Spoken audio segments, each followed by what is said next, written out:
जय गुरुदेव।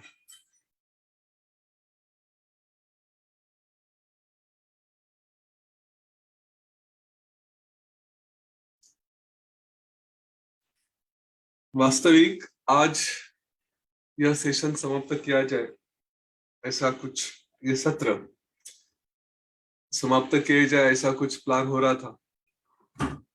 लेकिन सोमेश्वर जी ने कहा कि चलो 100 प्रकरण पूरे कर देते हैं। तो हमने 100 के बारे में विचार किया और फिर उसका थोड़ा प्लानिंग अभी कर रहे हैं। क्या होगा कैसे होगा वो थोड़ा आज दिन भर में विचार करके बातें होगी।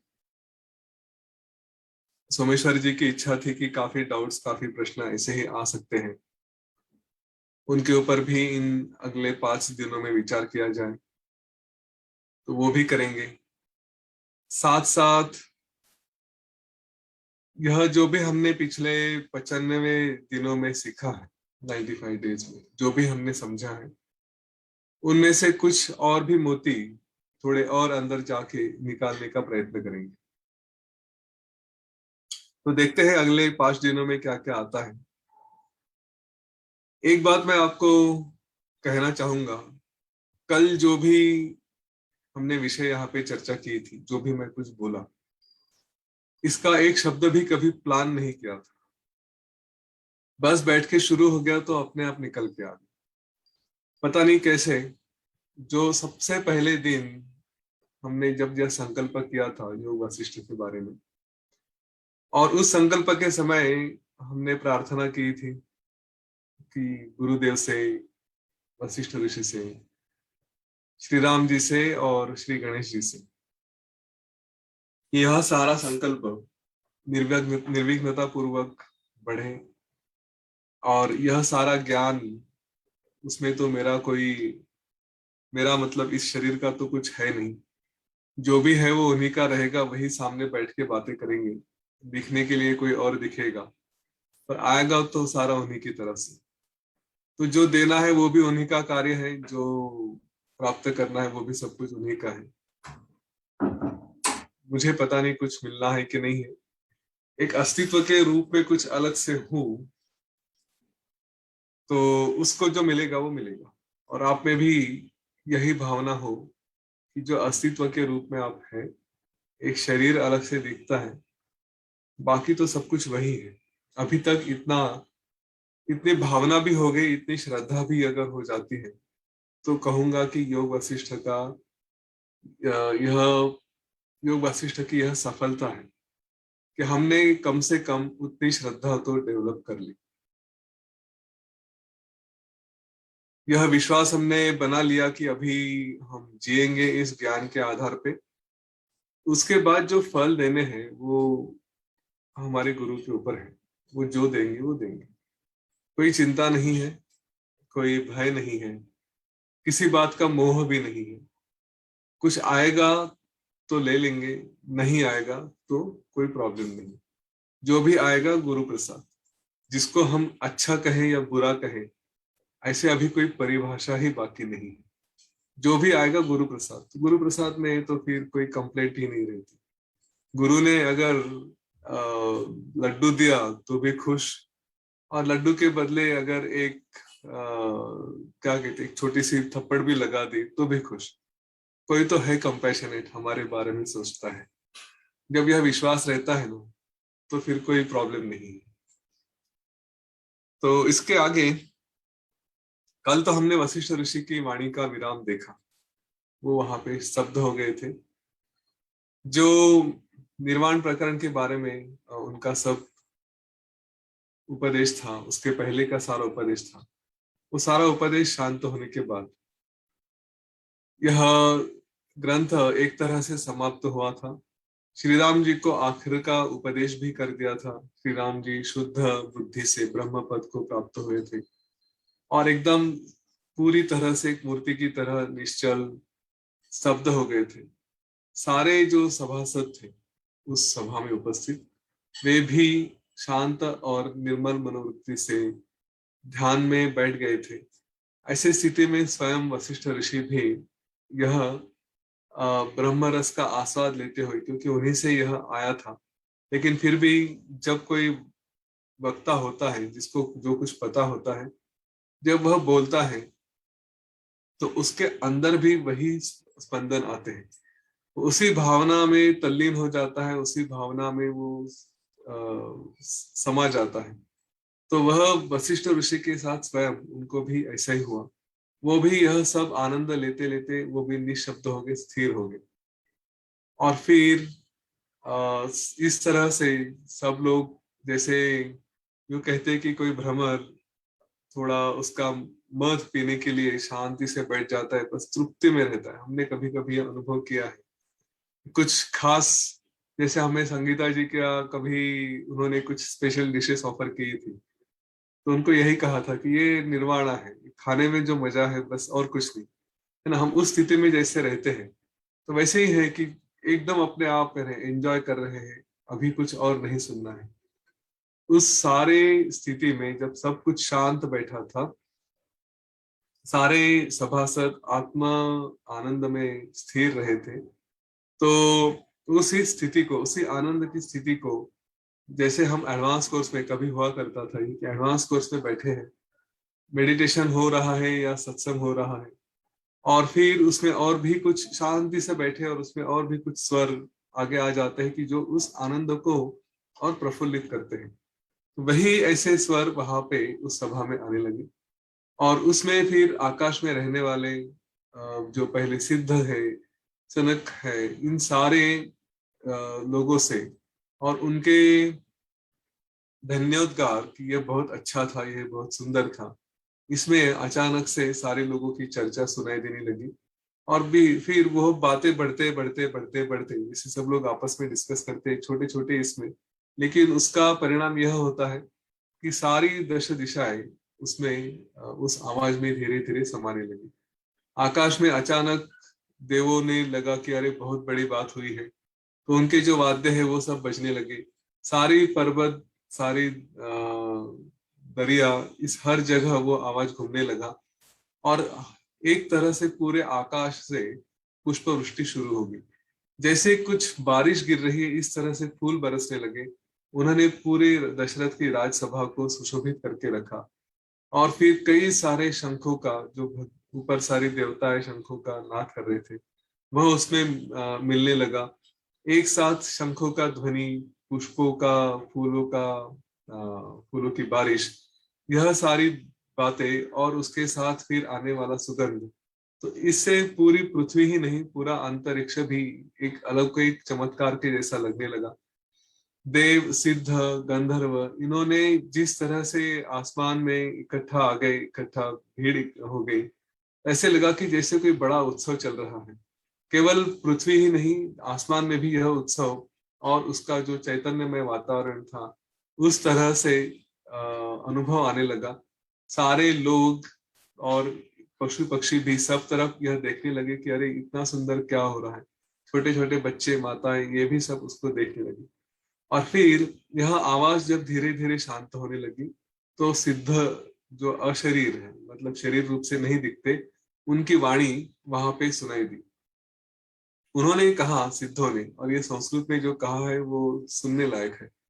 उन्होंने कहा कि आकल्पम आकल्पम सिद्ध संघेषु मोक्षोपायाः सहस्रशः व्याख्याताः च श्रुता च अलमः ईदृशाः तु न केचन। इस वाक्य का अर्थ ही ऐसा है। यहाँ पे उन्होंने व्याख्याता और श्रुता, मतलब वशिष्ठ जैसे बोलने वाले हैं और श्री राम जी जैसे सुनने वाले हैं, तो उसके साथ कंपेयर कर रहे हो कि इस कल्प के प्रारंभ से आज तक हमने हजारों मोक्षों के उपायों की और उसके जो व्याख्यान है, वो सारे हमने सुने, देखे, हमने स्वयं भी बोले, परंतु वह कभी इस तरह के नहीं थे। यह वशिष्ठ ऋषि, इनके वाणी से केवल मनुष्य ही नहीं, परंतु पशु पक्षी, बच्चे, स्त्रियां, ये और ये सारी सृष्टि यह शांत हो जाती है, इसमें कोई संशय नहीं। इन वशिष्ठ मुनि ने अलग अलग दृष्टांतों से अलग अलग कारण और उनका एनालिसिस करके, अलग अलग तर्क देके और ऐसी सारी बातों से, प्रमाणों से, और उनका निष्कर्ष, उसका अर्थ क्या होता है, यह सब इतने विश्वास से बताया उस विश्वास से जिस तरह से श्री राम जी को बोध किया, वैसा वो बोध उन्होंने अपनी पत्नी को भी नहीं किया होगा। हमें उसके बारे में संशय है कि वो उन्हें भी किया होगा कि नहीं।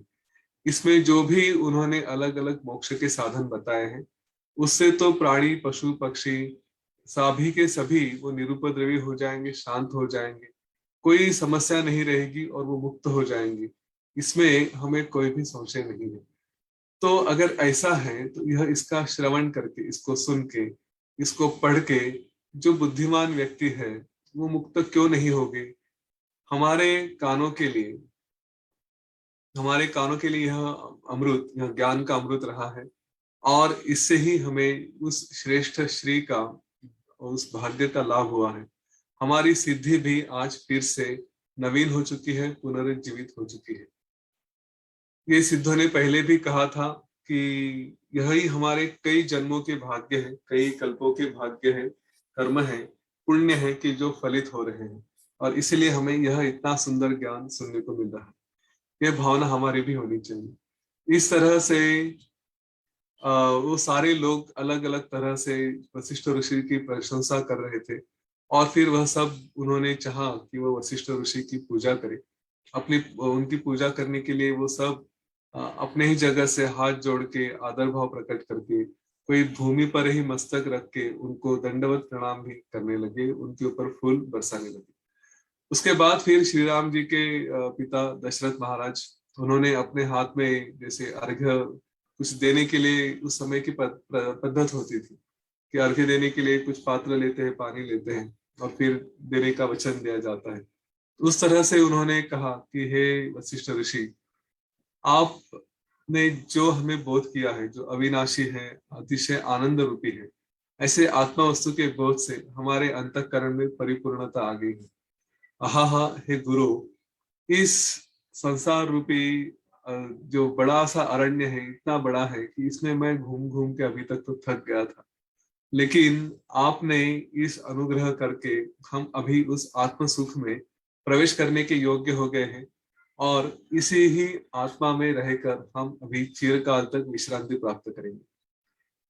आज मेरे चारों पुरुषार्थ प्राप्त हुए हैं, इसलिए हम, और ये पुरुषार्थ प्राप्त करने के लिए जो भी कर्म हुए हैं वो आज हमारे समाप्त हो गए। अभी और कुछ करना रहा ऐसा नहीं लगता, हम कृतकृत्य हो गए हैं इसे। और उन्होंने फिर उसकी, दशरथ महाराज ने ये सारी बातें कही कि जीवन में किस तरह से हम भटकते हैं, क्या क्या होता है। और फिर इसका सब कुछ सुन के भी हम फंसे रहते हैं। अब कह रहे हैं कि जो एक तरह के हमारे जीवन में अलग अलग भय होते हैं, और हम अभी तक यह सब कुछ दृष्टांत से यह दृश्य जो देख रहे हैं वह सत्य है। इस भय, इस भावना में, इस भ्रांति में हम फंसे रहते हैं। इस भ्रांति का ही आपने निराकरण किया है, उसको दूर किया है। यह कितना बड़ा आश्चर्य है। और यह सच में आश्चर्य है कि कई जन्मों तक जो इम्प्रेशंस लेके रहते हैं, जो संस्कार लेकर हम चलते हैं, यह सब सत्य है, यह सब सत्य है। जीवन के अलग अलग अनुभवों में हम फंसते जाते हैं। उन अनुभवों को वशिष्ठ ऋषि के 18 दिन के इस उपदेश से यह समझ में आ गया कि यह सब कुछ असत्य है। हम पता नहीं कितने जन्मों के भ्रम को लेकर पकड़े हुए थे और उसमें फंसे हुए थे। आश्चर्य इसीलिए है कि इतने जन्मों का भ्रम यह कुछ दिनों में ही जो भी इनका उपदेश रहा उससे यह भ्रम दूर हो चुका है, इसीलिए वो उसको आश्चर्य समझते हैं। तो वो कहते हैं कि आपके हमारे ऊपर बहुत बड़े उपकार हैं। आप जैसे महात्मा की पूजा यह किसी रूप से हो सके, मतलब ऐसी कोई वस्तु ही नहीं कि जो इस भूलोक में, क्या स्वर्ग में भी या पाताल में या त्रिलोक में कहीं पर भी नहीं मिलेगी, कि जिससे मैं आपकी पूजा कर सकूं, आपको कुछ दे सकूं। लेकिन फिर भी हे ब्राह्मण, शास्त्र में और व्यवहार में गुरु पूजा की जाए, उसका उसी से सफलता प्राप्त होती है, ऐसा कहते हैं। इसलिए मैं आपको ये छोटी सी प्रार्थना करता हूँ कि मेरे पत्नी सह, सारे मेरी तीनों पत्नियों सह, यह राज्य, यह परिवार, यह सब कुछ मैं अपने आप को आपके चरणों में समर्पित करता हूँ और उसी से मैं आपकी पूजा करता हूँ। हे प्रभु, यह सब कुछ आप ही का है, आपके आश्रम के जैसे ही आपके स्वाधीन है। आप इसके सर्वाधिकारी हो। ऐसा समझकर आपकी इच्छा के अनुसार आपको जो चाहिए वो आप इसका करें। इसको जिस कार्य में आपको नियुक्त करना चाहते हैं, जिस कार्य में आप यह सब संपत्ति, मेरा पूरा राज्य, मेरा परिवार, जिस तरह से भी आप कुछ करना चाहेंगे उसका आप उपयोग कर सकते हैं। इस पर वशिष्ठ ऋषि कहते हैं कि राजा, हम तो केवल ज्ञान की उपासना करने वाले हैं और हमें केवल प्रणाम से ही संतुष्टि मिल जाती है। आपका प्रणाम हमें मिल गया, तो उसके बाद राज्य का रक्षण कैसे करना चाहिए, राज्य कैसे चलाना चाहिए, ये तुम अच्छी अच्छी तरह से जानते हो और यह तुम्हारा ही कार्य है, यह तुम्हें ही शोभा देता है, वो मेरा काम नहीं। इसलिए ये आप अभी अपने पास ही रखो। इसके बाद श्री राम जी फिर आगे बढ़े। उन्होंने अपने हाथ में फूल लिए, वशिष्ठ ऋषि को प्रणाम किया और कहा कि हे भगवान, हमारे पिताश्री को तो आपने उत्तर निरुत्तर कर दिया। आ, मैं केवल आपके चरणों पे मस्तक रख के प्रणाम करता हूँ, क्योंकि और फिर मैं कुछ नहीं कह सकूंगा।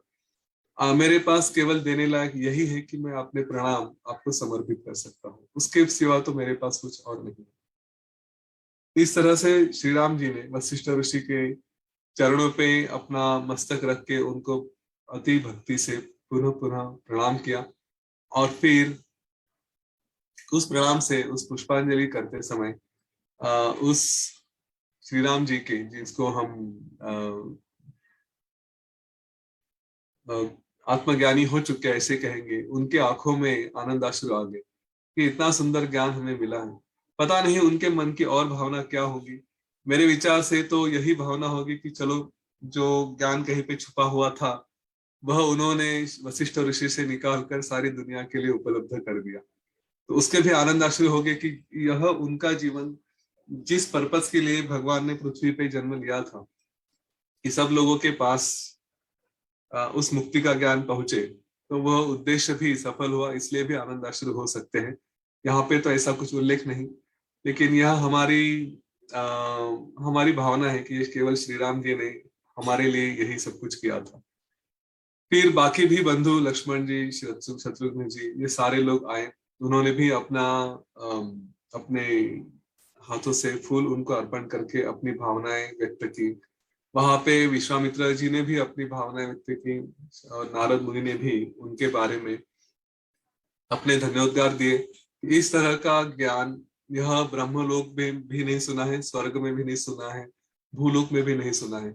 यह सुन के आज मेरे कान पवित्र हो गए। तो ऐसे सब ने बार बार वशिष्ठ ऋषि को प्रणाम किया, उनके चरणों पे फूल चढ़ाए। और इस तरह से देखा गया तो वशिष्ठ ऋषि के सर तक एकदम फूलों की बारिश हो चुकी थी।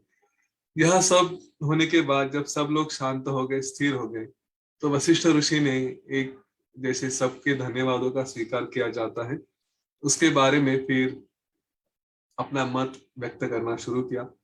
यह कुछ प्रोटोकॉल्स होते हैं किसी भी सभा के, किसी भी कार्य के। हम जब किसी को सुनते हैं, हमारे कोई धन्यवाद देते हैं, तो एक भावना हमारे मन में रहती है कि कितना भी हो जाए, सभा कितनी भी श्रेष्ठ हो या कैसी भी हो, लेकिन हम कितने भी श्रेष्ठ रहे, हमारा कितना भी आदर रहा, तो भी एक विनम्रता की भावना सबके मन में होनी चाहिए। विशेष करके वक्ता के मन में बार बार इसको सजग होके यह विनम्रता उसमें बहुत आवश्यक होती है। नहीं तो आज अच्छी बात है कि लोग एकदम खुश हो गए, हमारे लिए बड़ी आदर की भावना रही, और फिर उस आदर के साथ थोड़ा अभिमान चढ़ गया, तो वह अभिमान, जितना भी हमने कुछ कमाया है उसके साथ वह अभिमान भी वो सारी कमाई को नष्ट कर देता है। कमाना क्या, लोगों के मन में आदर रहता है। वह आदर तभी बढ़ेगा जब हमारे मन में विनम्रता होती है। तो उस विनम्रता का उदाहरण ही वशिष्ठ ऋषि ने वहां पे रखा। इतना सब करने के बाद, इतनी सारी तारीफ होने के बाद भी वह, उन्होंने जो कहा वो सच में सुनने लायक है। उन्होंने कहा कि आप जैसे श्रेष्ठ मान्य तत्वज्ञानी लोग, कई सारे साधु यहाँ पे उपस्थित है, उनके सामने यह मैंने उपदेश किया। और ये बात वशिष्ठ ऋषि कह रहे हैं कि किसी को शायद ऐसा लगे कि वह उपदेश अप्रिय है, उसमें कुछ दोष है, किसी को कुछ उसके बारे में संशय हो, तो इसके लिए यह जो कुछ भी मैंने बताया अभी तक, तो क्या वो आप सभी को मान्य है? यह मैंने जो भी बोला उसको आपकी सम्मति है, यह मेरा कर्तव्य है कि मैं आपसे पूछूं, और उसके बारे में मेरा विनय भी प्रकट करना चाहिए, ऐसा उन्होंने लगा था। तो वो बात कर रहे थे कि इस तरह से आपका, मैंने जो अभी तक बताया है, और सारे ऋषियों को उन्होंने नाम लेके पूछा कि मुनि श्रेष्ठ विश्वामित्र है, अत्रि ऋषि है, वामदेव है, नारद है, ये सब जो भी वहां पे उपस्थित थे, तो उनसे ये पूछा उन्होंने कि आप सभी यहाँ पे उपस्थित रहे, आप तो बड़े मान्यवर हैं, पूज्य हैं, तत्वज्ञ हैं, तो इतना करके भी इतने दिनों तक आपने मेरा यह भाषण, यह सब प्रश्न उत्तर शांति से सुन लिए, तो इसमें कुछ अगर कम ज्यादा रहा हो या कुछ बातें भूल गई हो, ऐसा अगर कुछ है तो, या फिर कुछ अर्थहीन लगा या बहुत ज्यादा विस्तार से बताया गया, तो वैसा अगर कुछ है तो मुझे स्पष्टता से संकोच न करते हुए बताइए, ताकि उसमें मेरे ज्ञान में भी भर हो जाए। मैं आपके लिए उसमें अवश्य आभारी रहूंगा। कुछ भी कम ज्यादा है तो आप मुझे उसमें बिना संकोच बताएं। यह सुनने के बाद सारे मुनि यह उन्हें कहने लगे कि हे भगवान, आप यह ऐसी क्या बात कर रहे हैं, कुछ तो नवीन ही बात कर रहे हैं, केवल परमार्थ है जिसमें केवल यह सब परमार्थ का रस भरा है, ऐसे वशिष्ठ के वचनों में कुछ गलत या कुछ जिसका अर्थ गलत निकाला जाए, ऐसी शंका, ऐसे शब्द हमने पहले ही मतलब कभी सुने नहीं। आप ऐसा बात कर रहे हैं तो ऐसा हो ही नहीं सकता। जिस तरह से अग्नि सोने को पूरी तरह से मल रहित करता है, उसका सारी गंदगी निकाल देता है, वैसे ही हमारे कई जन्मों के दोष जो हमारे मन के ऊपर जमा हुए थे, वह सारे आज आपने निकाल दिए।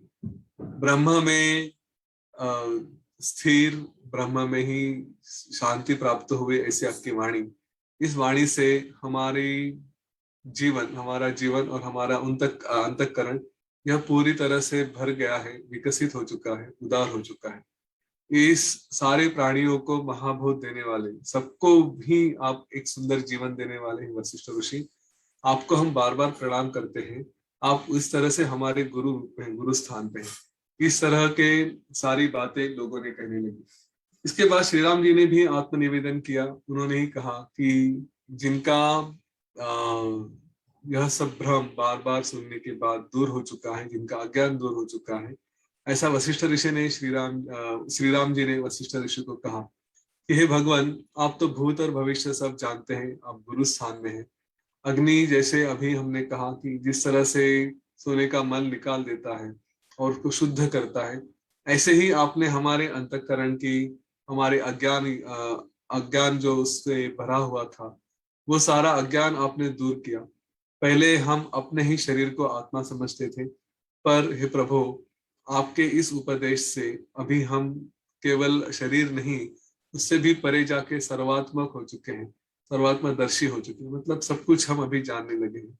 और मुझे किसी बात का उपद्रव नहीं है, ना किसी को उपद्रव हम करेंगे, उपद्रव शून्य हो चुके हैं दोनों अर्थ से। ना किसी को उपद्रव करेंगे, समस्या देंगे, ना ही हमें कुछ मिलेगा, और फिर से जीवन में कभी भी हमें खेद नहीं होगा। हे मुनीश्वर, मेरा जो मोह था वो नष्ट हो चुका है, और आपके प्रसाद से ही मैं परम पद को प्राप्त हो चुका हूँ। मेरी बुद्धि अत्यंत शांत हुई है, मेरे मन के सारे संशय अभी शून्य हो चुके हैं, मैं अभी ब्रह्म रूप में स्थिर हूँ। मेरी आपके वचनों से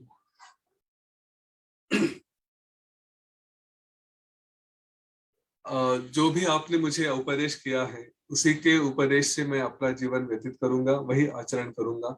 जैसा आपके वचनों से जो शांति का उपाय मुझे मिला है, वैसा उपाय कहीं और वही दृष्टि कहीं और नहीं मिल सकती। इसलिए मुझे एक परम सुख अभी प्राप्त हो चुका है, जो अपना ज्ञान था, आत्मज्ञान था, जो बड़ी मुश्किल से मिल सकता है, जो दुर्बोध था, और जिसके लिए, जिसी के कारण इस जीवन में दुख था, तो वो सारा दुख मेरा नष्ट हो चुका है। अभी ना कोई मित्र है, ना कोई शत्रु है, ना ही मेरा शरीर है, ना ही कोई क्षेत्र है, ना ही मुझे किसी बात का मोह है, ना किसी का द्वेष है। यह सब छोड़ के अभी मैं अपने आप में शांत और स्थिर हो चुका हूँ। हे भगवान, आपके अनुग्रह के सिवा, आपकी कृपा के सिवा कोई भी मनुष्य यह भावना, यह दृष्टि कैसे ले पाएगा कि हम कौन हैं। जैसे कि सेतु या फिर नौका नहीं रही तो समुद्र का उल्लंघन कैसे किया जा सकता है, समुद्र को पार कैसे किया जा सकता है। इस तरह का यह उपदेश श्री राम जी अब बता रहे थे। वे कह रहे हैं कि सर्व संपत्ति जीवन में जो भी है, उसका भी जो उत्कर्ष होता है, उसकी जो परिसीमा होती है, उसकी सीमांत है, वह केवल आनंद रूप आत्मा है। हम जीवन में कुछ भी प्राप्त कर ले, लेकिन उतने से हमारा समाधान कभी नहीं होता, उसके आगे भी जाकर कुछ है, तो वही एक हमारा आत्म रूप ही है। और वही सारी, उसको हम कहेंगे कि परम दृष्टि है, आत्म दृष्टि है। उसी से सब कुछ पता चल जाता है। सारे शास्त्रों की परिसीमा यह केवल अध्यात्म शास्त्र है। और इस तरह से यह दृष्टि आपने हमें दी है कि जिसमें हम, जो प्रिय का वियोग हो या अप्रिय का संयोग हो, उससे हमें, प्रिय का वियोग मतलब जो हमें प्रिय है वो हमसे दूर चला जाए, और जो अप्रिय है, जो हमें नहीं चाहिए, वो अगर हमारे पास आ जाए तो भी उससे हमें दुख नहीं होगा। ऐसी यह आत्मदृष्टि है। और एक बार यह प्राप्त हो गई तो फिर और कुछ जीवन में बाकी नहीं रहता। तो उन्होंने कहा कि यह कथा, इसका परम उत्कर्ष जब हम प्राप्त कर रहे थे, तो मुझे ऐसा लग रहा है कि यही सारी आपकी उक्ति है कि जिसमें काव्य है, रस है, अलग तरह के साहित्यिक अलंकार है, और इसी से यह आपकी वाणी एकदम शुभ है, सुंदर है। इस तरह का ज्ञान आपने दिया। यही ज्ञान हमें प्राप्त होके हम अभी धन्य हो चुके हैं। यह बात सुनने के बाद सिद्धों ने फिर से पुष्पों की वृष्टि की, और फिर सब लोग एक तरह से शांत होकर वहां पे बैठ गए। उसके बाद फिर सारे सिद्ध समुदाय ने, जैसे वशिष्ठ ऋषि की पूजा की थी, वैसे राजा दशरथ, क्योंकि वो श्री राम जी के पिता थे, और स्वयं श्री राम जी की भी उनकी पूजा की। उन्होंने कहा कि यह श्री राम जी 4 अंशों से प्रकट हुए हुए नारायण ही है, और उनकी स्तुति की। उसमें यह कहा कि हे श्री राम जी, हम आपको प्रणाम करते हैं। आपके ठिका, आपके जगह यह त्रिकाल नष्ट न होने वाली राज चिन्ह है। आप इस पृथ्वी के रक्षण करता हो, ऐसे रक्षण करता आपको और आपके पिता दशरथ को, इनको हम वंदन करते हैं। वो भी जनक, श्री राम जी के जनक है, श्री राम जी के पिता है। उन्हीं के कारण श्री राम जी ने यह जन्म पाया है। तो इसलिए मैं आपको बड़ी श्रद्धा पूर्वक प्रणाम करता हूँ। हम सब आपको श्रद्धा पूर्वक प्रणाम करते हैं। और इस तरह से यहाँ पे यह सब जो सभा का एक वर्णन था, वो यहाँ पे रुक गया। वशिष्ठ, योग वशिष्ठ में यहाँ पे उसकी समाप्ति हो जाती। इसके बाद इस ग्रंथ समाप्ति के बारे में यहाँ पे लिखा गया है कि किस तरह से इस ग्रंथ की पूजा हो जाए, इस ग्रंथ को किस तरह से रखा जाए, और इसका उत्सव किस तरह से मनाया जाए। मेरे विचारों से यह जो बात है, यह हम 100वें दिन के लिए रखते हैं। उस दिन हम इसके फल श्रुति क्या होती है, इसका इस ग्रंथ के पूजन के बाद या इसके सुनने के बाद फिर उत्सव किस तरह से मनाया जाए। मैं दुर्भाग्यवश ऐसे शब्द नहीं कहूंगा, लेकिन अगर यह सब कुछ समक्ष होता तो हम थोड़ा उत्सव मना सकते थे। लेकिन यहाँ पे ऑनलाइन ही उत्सव मनाना पड़ेगा। तो देखते हैं हम क्या क्या किया जा सकता है अपनी तरफ से। एकदम आखिरी दिन में कुछ बताऊं, ऐसे ही मेरी इच्छा नहीं है। इसमें जो बताया गया था, वो एक महत्वपूर्ण बात यहाँ पे बताना चाहूंगा, कहना चाहूंगा कि जब हम यह यज्ञ पूरा करते हैं, यह जो 100 दिन हम करेंगे, तो एक तरह का यज्ञ ही है। और यज्ञ में जैसे हम आहुति डालते हैं, यज्ञ के समय दान किया जाता है, यज्ञ के समय हम कुछ अच्छे कार्य करते हैं, तो वैसे ही अगर आपको जैसे भी जिस अपनी शक्ति से आपको हो सके, यथाशक्ति आप किसी अच्छे कार्य के लिए दान अवश्य करें। चाहे वो 1 रुपए का हो या उसके ऊपर जो भी हो, लेकिन अवश्य करें। और सत्पात्री दान हो, तो सत्पात्री दान हमारे यहाँ करने के लिए बहुत सी अच्छे अच्छे अवसर होते हैं। आर्ट ऑफ लिविंग में अलग अलग प्रोजेक्ट्स है, उनके लिए कर सकते हैं। कुछ नहीं, धर्म संभ योजना है, उसको आप दे सकते हैं। अगर उसको आपको जानकारी चाहिए तो आप पूछ लीजिए, हम दे देंगे। नहीं हो सकता है कहीं पे भी मंदिर में जाके भी आपने दिया, आपकी जहाँ श्रद्धा है, जहाँ पे आपको लगता है, वहां पे अवश्य अपनी शक्ति के अनुसार दान करें। इसको कभी चूके नहीं, क्योंकि यह एक यज्ञ की समाप्ति का कार्य होता है, उसका एक प्रोटोकॉल होता है, उतना अवश्य करें। और यही यहाँ पे बताया भी गया, उसके बारे में हम अंत में 100वें दिन में फिर यह सब पढ़ेंगे किस तरह से किया जाए। पर आखिरी दिन होने के बाद फिर हमें भूल न जाए या फिर हमारे मन से वो निकल न जाए, इसलिए अगले 5 दिनों का अवसर है। तो इस समय आप यह इसमें भाग ले सकते हैं, जहाँ जो भी आपको उचित लगे अवश्य करें, उससे चूके नहीं, यह मेरी विनती रहेगी, आग्रह किसी बात का नहीं है। और फिर देखें आप, फिर जैसे यज्ञ के बाद हम महाभोग करते हैं, अपने आप में सेलिब्रेट करें, घर में कुछ मीठा वगैरह लेके आए, 5 दिनों तक आपके पास अवसर है, या 100वें दिन में भी किया तो भी चलेगा। ये आज इसलिए बता रहा हूँ कि प्रिपरेशन करने के लिए समय मिले, आप कुछ करना चाहते हैं, कहीं से कुछ लेकर आना है, या जो भी चाहेंगे आपको कहीं पे एक्सप्लोर करना है, तो सारा समय आपके पास रहेगा। कल से हम फिर थोड़ा और विस्तार में ये जो अभी तक इतने दिनों तक सुना था, तो उसमें से कुछ मोती लेकर उसके बारे में थोड़ा अलग से विचार करेंगे, ताकि यह संस्कार हमारे मन पे फिर से बने रहे, हमने कुछ बातें की थी वो ना भूले। और यह भी आवश्यक होता है कि जब हमने इतने दिनों तक यह इतना बड़ा ग्रंथ पढ़ा है, तो इसका क्या क्या, इसमें से कौन से प्रकरण आए थे, कौन सी कहानियां आई थी, उन कहानियों का सारांश भी क्या था।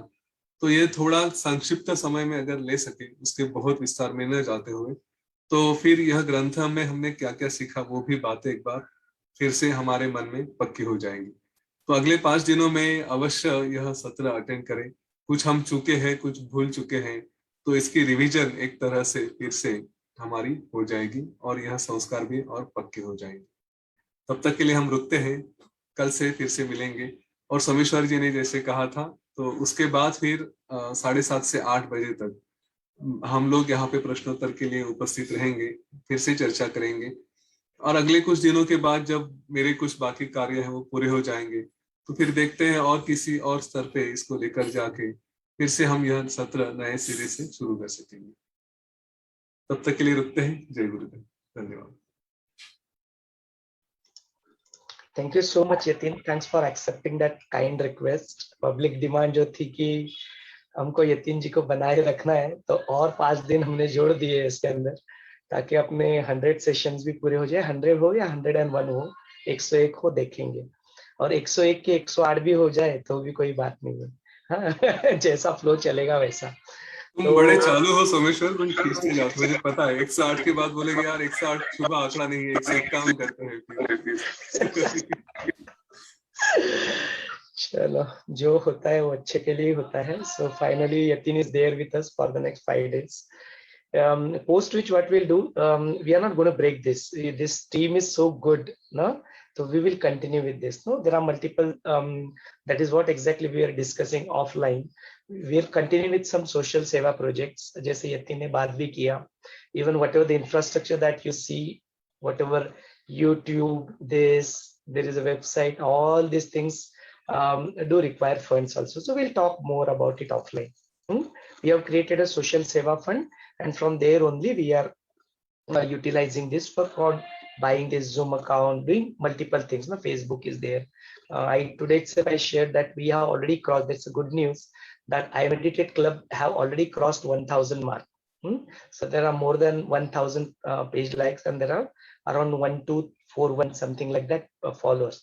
So this will be our kartavya. This is our seva. Na? So if we want to take it to the next level, we have to associate all the other people also with it. That's a way, because we are in a digital world, we are in a lockdown. The only thing that is there in our hand is through reach out to people via digital. So that is something. The social media is very very powerful. लोग आजकल social media को पता नहीं कितने गंदे तरीके से utilize करते हैं, तो हम लोग क्यों अच्छी तरीके से उसको utilize ना करें? वो जिम्मेदारी अपने ही है, अपने ऊपर ही है, और we as a team together will fulfill that. We also spoke about practical application of this Yoga Shishta. So very soon probably we as a team we plan to publish a book, whatever is that experience that has been carried out, and probably that book will inspire many more people. So we will work on that line. And then we also thought, now the thing that which I'm going to speak now, it's a very big thing, because it will require a lot of resources, it will require a lot of funds also. So we will see how to do that. We are planning to create a animated cartoon film, which will be probably targeting the as a sanskara, part of sanskara on our kids, because we are conducting this. Actually, myself, Yatina, and many of us, even Aparna ji, once upon a time she said, "Na, I do not want to wait for that 12 years. 12 साल मैं पढ़ूंगी, फिर उसके बाद में मेरे बच्चों को बताऊंगी. I am not accepting this. I am going to start telling you yoga shikta right now itself." जो भी मैं पढ़ रही हूँ, मेरे को उनको सुनको एटलीस्ट जितना मेरे को समझ में आता है विल एक्सप्लेन. तो वो उन्होंने चालू कर दिया, तो मैंने भी चालू कर दिया. Yatin is already doing it at his home. तो अपने बच्चों को भी डोंट जज their age, just start them. वो करते हैं. So I do this every single night. I sit with Soham और मेरी बीबी मधु के साथ हम लोग बैठ के एक पेज तो करते हैं कम से कम, and when we talk about it. So उसको थोड़ा एनिमेटेड फॉर्म में बना लिया जाएगा.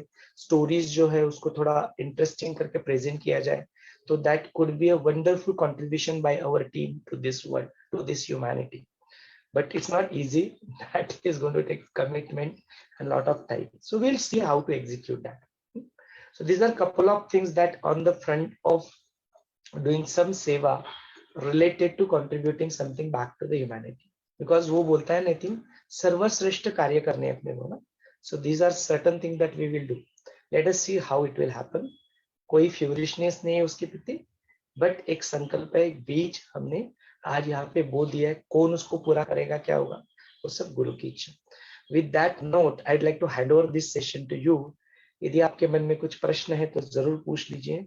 यदि आपको व्यक्त होना है तो व्यक्त हो सकते हैं, या अपने को जो डिस्कशन है उसके लिए अपने पास अभी समय है नेक्स्ट 5 दिन. This is exactly what we are going to do. We are going to recap, revise, and we will be doing less talking. And your revision and recap that needs to come from you. It will not be again 45 minutes, 50 minutes. Yatin will be speaking. We expect you to now speak. No, so the same knowledge, if it comes out of your mouth, so even prepare for that. You come here, you share your experience. That is how we'll conduct these sessions. So that will be very good. But let's see how it goes. Now, this is just a proposal, just a thought process. After this, we are conducting these sessions in the evenings also. So evenings we already completed 36 sessions. समय बहुत कम होता है because I do this in both the languages, English and Hindi. दोनों language में present करते तो content is coverage is very less. So even though we are covered 36 session, we are still in the Utpatti Prakand 3rd chapter. So to increase the speed of that, either of the session will be moved to the morning. So we'll ask you, it will be your preference whether to carry out these sessions in the morning in English or in Hindi. Any one of these, my preference will be to English in the morning and Hindi in the evening. But if you feel like you would like to listen to it in both the language, even that technology wise, that is also feasible and possible. So it's up to you. You express what is it that you want. Continuing involvement of Yatin in this will continue from 7 to 7:30. दो golden beautiful time जो होता है जहां पे आप लोगों ने जो स्टडी ग्रुप बना लिया है, that will continue. You continue to keep reading, come here, do the brainstorming session, express yourself. So everybody get opportunity to express themselves. यदि आपका अभी भी ग्रुप नहीं बन चुका है, there are 42 people, not everyone able to join, but if you would like to get involved into that, please ping me. I'll create a WhatsApp group for you. You'll be able to continue that study group also. From 7:30 to 8, again, the question and answer session will continue. Yatin will join us in that session. So that way Yatin's involvement also will be maintained. We will move together as a Sangat Chatur, as a team together. Let us not break this. Isko jari rakhenge. So with that note, I want to hand over this session to you all. Maybe a couple of minutes. And then whatever you want to express, if you have any question related to today's thing, you are welcome to do that. I am not opening that unmute session because of chaos ho jata hai. You can just raise your hand, or anyway we have attained that maturity. I am just opening it. आप अपने आप को ही unmute कर ले, and then you will be able to speak. But let's maintain up one by one. कोई बोल रहा है तो keep yourself on mute. Over to you.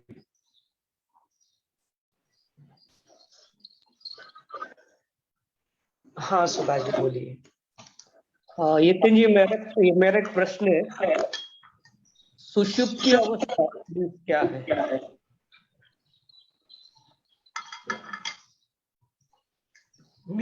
Mute है। गहरी नींद की अवस्था को साधारण भाषा में सुषुप्ति कहते हैं।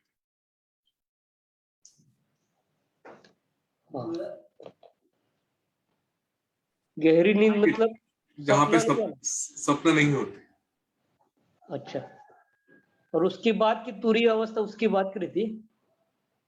तुरीय अवस्था मतलब जहाँ पे जागृत भी है और ये सारी अवस्था जिसमें है, स्वप्न भी है, जागृत भी है और सुषुप्ति भी, तीनों, कि जहाँ पे हम अपने स्थिति में हैं अंदर। देखिए कल शायद इसके बारे में बताया था, ये सत्र शुरू होने के पहले ये बात हुई थी शायद, कि जागृत मतलब मेरे सेंसेस जागृत है, मैं सब कुछ देख रहा हूँ और मेरा मन भी जागृत है, ठीक है।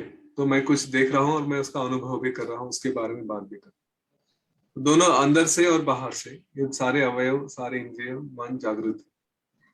उसके बाद फिर स्वप्न अवस्था की बात करते हैं, कि जिसमें मैं, मेरे शरीर, आंखें, सब कुछ बंद है, सेंसेस बंद है एक तरह से, बाहर का मुझे अनुभव नहीं आता, लेकिन अंदर ही अंदर मेरा मन सब कुछ देख रहा है, ठीक है। तो अंदर के इंद्रिय एक तरह से, या हम अपने आप में ही कुछ देखते हैं, बात करते हैं, सुनते हैं, तो उसमें मेरे सेंसेस, इंद्रिय चालू है, लेकिन मेरा बाहर के सेंसेस बंद है। तो मन जागृत है लेकिन इंद्रिय सो रहे हैं, तो स्वप्न अवस्था होगी। और इसके बाद भी जहाँ पे मन भी शांत हो जाता है ना, मन में मुझे पता ही नहीं कि मन चल रहा है नहीं चल रहा है, हाँ, या फिर मेरे इंद्रिय भी कुछ कर नहीं रहे हैं, तो उस स्थिति को फिर सुषुप्ति कहते हैं। ये तीनों अवस्था जब एक के बाद एक हम ऐसा अनुभव हम तीनों का करते हैं।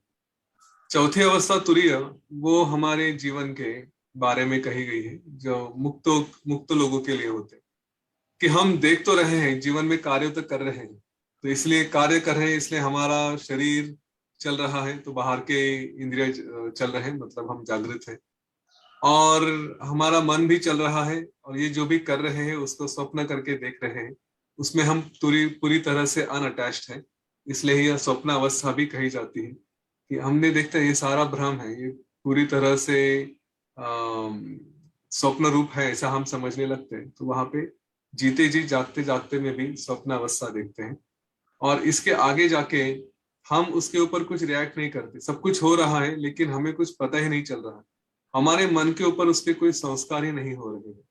तो फिर एक तरह से सुषुप्ति की अवस्था है, कि मेरा मन भी है कि नहीं, मन के स्तर पे भी कोई रिएक्शन ही नहीं हो रही, तो ना शरीर कुछ कार्य कर रहा है ना मन कुछ कार्य कर रहा है, लेकिन फिर भी अपने अंतरात्मा के स्तर पे हम सब कुछ देख रहे हैं, उसका केवल उस स्तर पे जाके अनुभव कर रहे हैं, मन के ऊपर भी कुछ रिएक्शन नहीं होती, उसको फिर तुरीय अवस्था कही जाती है। चारों उसमें सुषुप्ति भी आ जाती है, स्वप्न भी आ जाती है, जागृत भी आ जाती है। अच्छा, ये तुरीय अवस्था जब हम प्राप्त होती है, कभी कभी हो सकती है, तो ऐसी सिद्धि हमारी सुदर्शन क्रिया के बाद ऐसी सिद्धि पता चल रही है, तो मुझे मेरा प्रश्न ये है कि ये पुरुषार्थ के लिए चैलेंज तो नहीं कर सकता है? अपने पुरुषार्थ पर कोई इफेक्ट इसका हो सकता है? मतलब हमें करना नहीं, क्यों होना चाहिए पुरुषार्थ, मतलब हम सब कुछ छोड़ के बैठ जाए ऐसा? हाँ, नहीं, क्यों होगा? जिसको ये सब कुछ है उसके लिए तो फिर कुछ करे तो भी प्रॉब्लम नहीं है, ना करे तो भी प्रॉब्लम नहीं है। तो हमारे आदर्श कौन है? श्री राम जी है, गुरुदेव है, श्री कृष्ण है, ये लोग ज्ञानी थे तो ये थोड़ी बैठ के रह गए, इन्होंने तो सब कुछ किया, तो उनका आदर्श रखे। जो उस स्थिति में पहुंच जाता है ना, उसको फिर कुछ करना ना करना कुछ नहीं, अपना कर्तव्य क्या है वो देखे और उस कर्तव्य के अनुसार कार्य करते रहे। सांसारिक है, शादीशुदा है, बच्चों की तरफ देखना है, परिवार की तरफ देखना है, तो वो करे। यह बिल्कुल आवश्यक नहीं है। योग वासिष्ठ में ये कहा गया है कि जिसको ज्ञान की प्राप्ति हुई है वो साधु बन के बैठा है या बड़ा श्रेष्ठ बन के दिखाई दे रहा है, कुछ नहीं। साधारण से गरीब भी व्यक्ति जो अपने जीवन में रोजमर्रा के कार्य कर रहा है, वो भी मुक्त हो सकता है। उसके अंदर की स्थिति ये हमें पता नहीं होती, बाहर दिखने से तो सब सारे कार्य करेगा, चाहे रास्ते पे झगड़ा भी करेगा, कुछ भी करेगा, अंदर से बिल्कुल उसको कुछ नहीं हो रहा, अपने कार्य जहाँ पे जो उचित है वो करेगा। वरना श्री राम जी तो युद्ध नहीं करते, श्री कृष्ण जी तो इतनी पॉलिटिक्स नहीं करते, कुछ नहीं करते, है ना? अच्छा, हाँ, हाँ, तो छोड़ना नहीं है ये, इसका ज्ञान का उपयोग, मैं तो हम बार बार यही कहता हूँ, ज्ञान प्राप्त हो गया तो हम सर्वश्रेष्ठ हैं।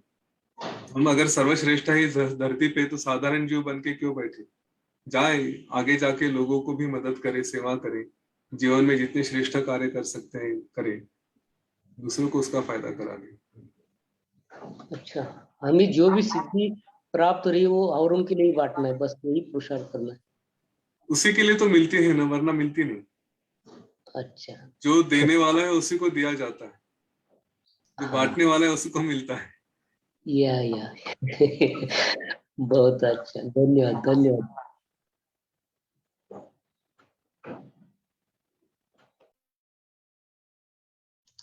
Thanks for raising that question Subhaji, that was really wonderful question. यदि किसके मन में कुछ प्रश्न है तो पूछ लीजिए।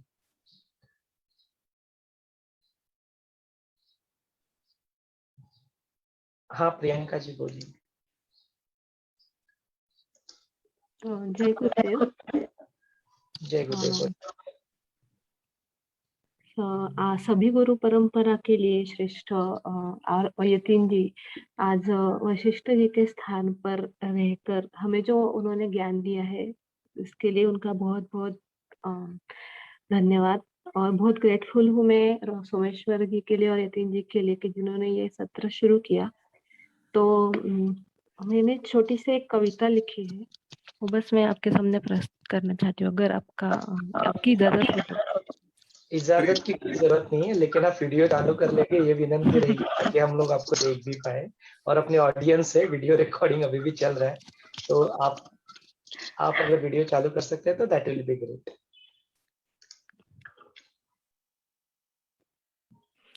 जय गुरुदेव।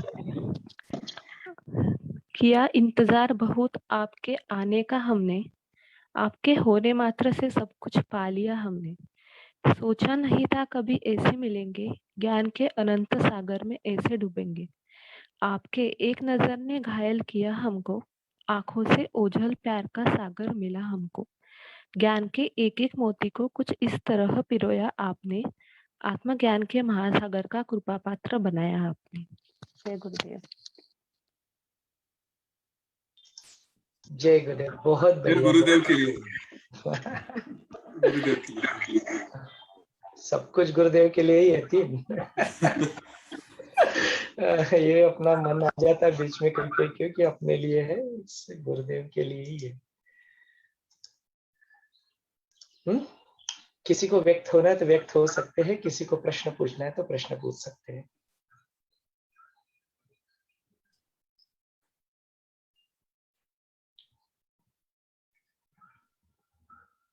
ठीक है, आज का यह सत्र, प्रीति कुछ कहना चाहती है? प्रीति, हाँ, एक्चुअली शब्द नहीं मिल रहे हैं, तो बोले या नहीं बोले ऐसे द्विधा मनस्थिति हो गई है। और बस यही बोलना था कि निर्वाण प्रकरण में आते आते जो मुझे पहले भी शुरुआत में वही बोलना था, पूछना था एक्चुअली कि ऐसे क्यों हो रहा है कि निर्वाण प्रकरण में आते आते बैक टू स्क्वायर वन, वापस से वैराग्य में ही लेके जा रहा है ये मन है, या खुद वशिष्ठ जैसे यतीन जी ने बोला ना कि वो बोल रहे हैं कि हर बार, आई मीन वो बुक में भी लिखा है कि हर बार वशिष्ठ ने श्री राम को ये ज्ञान दिया था और हर बार वो कुछ रह गया था, तो अभी वो वापस से उन्हें मिल रहा है। तो it's like taking me back to square one, ऐसे फील हो रहा है। तो why is that, I really don't know. And कल मेरे बेटे ने भी बोला कि if you are thinking on these lines, तो ये सोचो कि क्यों तुमने ये अभी 15 साल तक इसको देखा भी नहीं है बुक को, अभी कैसे ये पढ़ना शुरू कर दिया? Why are you reading this now when I'm also 15-16 years old? I'm really not getting it. I'm sorry. Just being emotional at this time. जय गुरु। इसको सिर्फ बुक तक नहीं रखिए प्रीति जी, इसको मूवमेंट टू मूवमेंट देखो ना, मूवमेंट पुनः पुनः, एवरी मूवमेंट में you have to be enlightened, every movement may you have to be enlightened, every movement may you have to drop all your concepts, every movement is new. तो just don't look at it this phenomenon जो इतना अभी emotional होके आप व्यक्त कर रहे हैं, don't just look at it only related to yoga system, it is applicable to every point. अपने सृष्टि के हम लोग जो अस्तित्व के जो सारे स्तर है, या जो मूवमेंट बाय मूवमेंट आ रहा है ना जिंदगी में, it is applicable to everything. What you are thinking that this particular book you are restarting, you are coming back to the square one. Every moment you are getting reset. Your अस्तित्व के सारे स्तर हर क्षण में reset हो जाते हैं. Every क्षण में नया कुछ चल रहा है. It's all new happening. तो उसको उस तरह से देखिए और भी ज्यादा मजा आ जाएगा. He just said further that whenever you are having questions, that's Rama inside you, and whenever you are finding answers or solutions or any kind of explanations, then that's Vasishtha inside you. बिल्कुल ठीक है ये. This is very beautiful. इसे बोलते हैं कि वो अंदर का ज्ञान है ना, आपके अंदर में इतना बस जाता है ना, तो आपके आजू बाजू के लोग आके उसको ज्ञान को आपको देने लगते हैं. यही हो रहा है आपके साथ. ये यतीन ने मुझे बताया था. When I asked him question कि अरे ऐसे कैसे हो रहा है, this has happened not once, this has happened multiple number of times. Ashtavakra के गीता के दौरान वो बंदा मेरे को नाइट में ही वही ज्ञान सुना देता था जो दूसरे दिन गुरुदेव बोलने वाले, जबकि उसने ये ज्ञान कभी सुना ही नहीं है. No, he has never. This has happened. These are practical experiences. और मैंने n number of time इसको शेयर भी किया है. तो अभी हो क्या रहा है ना, आपके अंदर वो इतना बस गया है, उतना दृढ़ हो गया ना, वो आजू बाजू की दीवारें, आजू बाजू के लोग आके वो ज्ञान आपको सुनाएंगे, है ना. It's the same consciousness which is taking a role of Rama. It's the same consciousness which is taking a role of Vasishtha now. अंदर ही है, अंतरात्मा ही अंदर ही है. गुरु तत्व कहीं बाहर नहीं है, डिविनिटी कहीं बाहर बैठी नहीं है, अंदर ही है, अंदर ही है. तो जब वो अंदर से आवाज निकलती है ना, तो वो रोल प्ले करता है वशिष्ठ का, और जो प्रश्न पूछता है वो प्ले करता है रोल राम का. तो ये बहुत सही स्थिति है. You are getting emotional about it, but ये बहुत सही स्थिति है आपकी. ग्रेटिट्यूड के आंसू होने चाहिए, ऐसा लग रहा है मुझे. On a lighter note I just want to say, मतलब अभी ताजमहल के बारे में ऐसे बोलते हैं कि world can be categorise in 2 word. तो मैं यही बोलना चाहता हूँ कि अभी उसका नया डेफिनेशन ये है कि योग, जो लोगों ने योग वशिष्ठ के बारे में पढ़ा है या सुना है, वो एक कैटेगरी के लोग, और जिन्होंने नहीं पढ़ा है वो एक अलग कैटेगरी के लोग. ऐसा डिवीजन होना चाहिए. नहीं सचिन जी, ऐसा डिवीजन करने के लिए मैं एग्री नहीं करता हूँ. There are only 2 type of people in this world, the one who has read it and the one who are going to read it. नहीं वाला शब्द तो आने ही नहीं देना है. कुछ लोगों ने पढ़ चुके हैं और कुछ मतलब लोग जिन्होंने पढ़ा नहीं है, मतलब they are missing something. I understand, but just joking, kidding. There are some people who are already reading it and there are some people who are going to read it. ये अपना धारणा होना चाहिए. शालाका जी कुछ कहें. जय गुरुदेव सोमेश्वर जी, यतिन जी. 90 प्लस सेशंस इतना successful करना कोई आसान चीज नहीं है. और एक एक शब्द सुनने के लिए हम मतलब कानात प्राण आणून आम्ही ऐकत होतो. माझं समजा काही फिजिओथेरपीने वगैरे सेशन्स चुकत होते तर मी लगेच फेसबुकवर किंवा युट्यूबवर बघत होते. It's a big success. Hats off to you all. कारण लोकांना असं काही नाही चालत, लोक ऐकत नाहीत. 5व्या मिनिटाला बोर झालं तर लोक लगेच सेशन सोडतात किंवा चेंज करतात. म्हणजे it's up to speaker. It's a big success. Thank you so much. माझ्याही डोळ्यात पाणी आलं आज. Thank you so much Yatin ji, Someshwar ji. आपको सरस्वती ऐसे ही वाणी दे और ऐसे ही सेशंस आप जारी रखिए. मैं ज्यादा बोल नहीं सकती. जय गुरुदेव. जय गुरुदेव शलाका जी. यही तो प्रार्थना करते हैं गुरुदेव से. रोज यही प्रार्थना कर रहे हैं कि भाई अपने मुख से निकलने वाले सारे शब्द, सारी वाणी आपकी अलोन, आपकी कृपा से ही हो, आपकी इच्छा से ही हो. नो, बिकॉज हमारा मन में क्या कब आ जाएगा हमें पता नहीं रहता है, तो वो जो भी हो रहा है वो आपकी इच्छा से हो। तो यही प्रार्थना है, यही प्रार्थना करते रहेंगे हम लोग, सब लोग भी यही प्रार्थना करें। प्रीति जी बोलिए।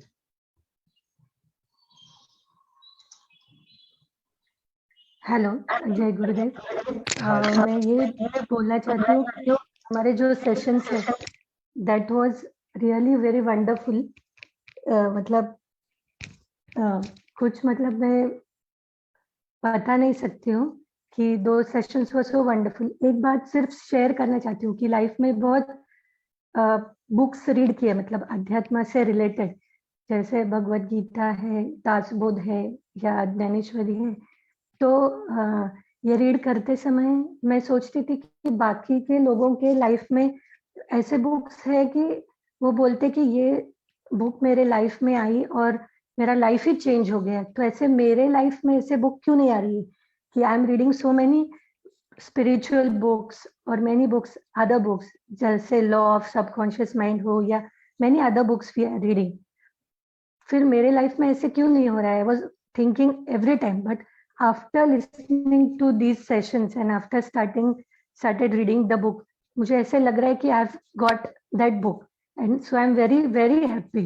तो ऐसे लग रहा है कि नहीं, अभी मैं इसको कभी छोड़ूंगी नहीं। जैसे यतीन जी बोल रहे हैं कि every day read at least one line or one book or do anything। so I've liked this book so much कि मुझे नहीं लगता अभी लाइफ लॉन्ग मैं कभी इसको छोड़ूंगी। I'll be always attached to it। It's really very wonderful। The journey is wonderful and I really feel कि ये नहीं खत्म ही नहीं होनी चाहिए, just it should go on and on। Thank you very much। Thank you to both of you। Thanks for that expression, Preeti ji। Thank you so much। जय गुरुदेव। किसी को व्यक्त होने की इच्छा हो रही तो व्यक्त हो सकते हैं। We'll take little bit of more time today। It's okay। You express yourself।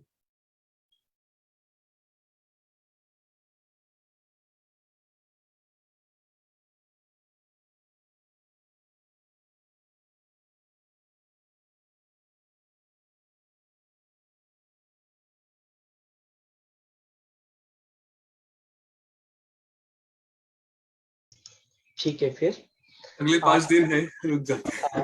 रुक जाते हैं। तो आज का सत्र हम लोग यहीं पे समापन करते हैं। स्वल्प विराम लेते हैं ताकि पुनः एक बार कल मिल पाए।